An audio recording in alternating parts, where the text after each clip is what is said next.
Good afternoon and welcome back to the channel. It is good to be back. It feels like forever since we have done a video. Today is the C6 Corvette.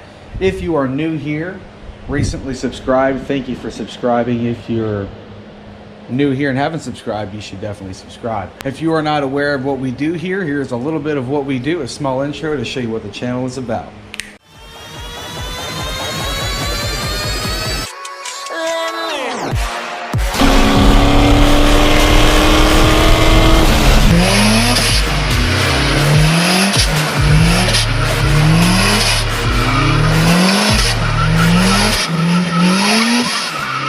Today we will cover the A-pillar. We have gauges. We have our handy dandy new X Series AEM wideband gauge, and we also have a Evo style Pro Sport knockoff gauge that I'm going to gamble with because I wanted a red face gauge to match the red LED interior. Upon doing that, I had to find out how to take off the A-pillar. I have not had a Corvette before, so I have not taken off a Corvette A-pillar, and let me tell you, it was a pain in the ass.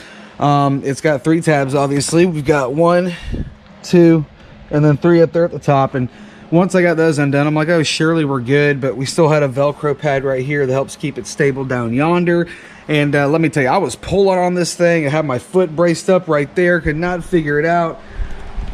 I went on to the World Wide Web. I searched like 7 different forums, 8 different topics, 5 different houses, 7 different cars, and I could not find any information specifically on the C6. It was just the C5 or the C7, and a lot of people were complaining about that. A lot of people were having issues finding what I couldn't find in general, and nobody really answered the question straightforward. So eventually, I ended up yanking on it, basically to the extent that I just like pulled it off of the car. But what most people don't realize, this white tab right here, once this is settled in this groove part right here, this round part, it will be right around in this area, and it does not look like it has a tab that goes underneath this right here. So it was underneath this portion of plastic, and it did not look like that. So it was holding the A-pillar on the entire time, and I finally figured it out because it ended up pulling away with the A-pillar, and I had to separate this from the A-pillar. So it basically ended up looking like that. And you know, don't get ruined, folks. This is a doozy. It probably took an hour to 2 hours of my time to actually figure that out. So make sure you pop off this plastic first, pull that out. It's just popped in with these 2 pieces here, just like the 3 that are up here for the A-pillar.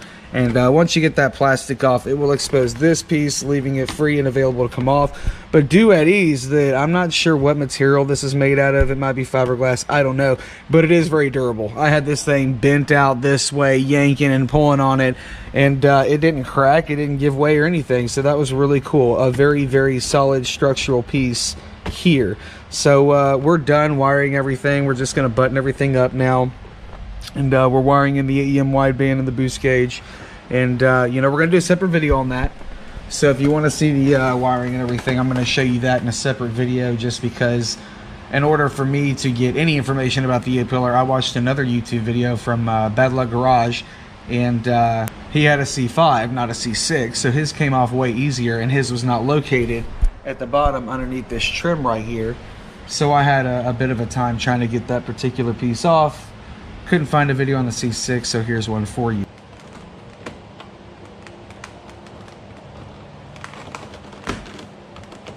I hope this helps out. If you're interested in the gauges, those videos will be dropped right after this one. If you're new here, make sure you subscribe. If you have recently subscribed, thank you for subscribing. We have like 5 to 10 new people a day. I think we're up to like 550 subscribers, which is awesome for us and the traffic and the lack of promotion. We're doing really good with the algorithm, so I appreciate you for watching the videos. Make sure you give it a big thumbs up if this helped out. And you know, if you have a Corvette, subscribe to the channel. We also have the Built 240. We just did our first drive with the new bigger 6662 billet wheel Rev 9 turbo on that one. We're going to go out and beat on that car in the next day or 2. The gauges should be done here in the hour, and then we'll take this thing out for a spin, and then we'll get ready to take the headers and put those on the car because it's a fully stock exhaust system, which sucks. Make sure you hit the like button, make sure you subscribe, make sure you stay a part of our show, and thank you for watching. You have a great day. A snap of the finger.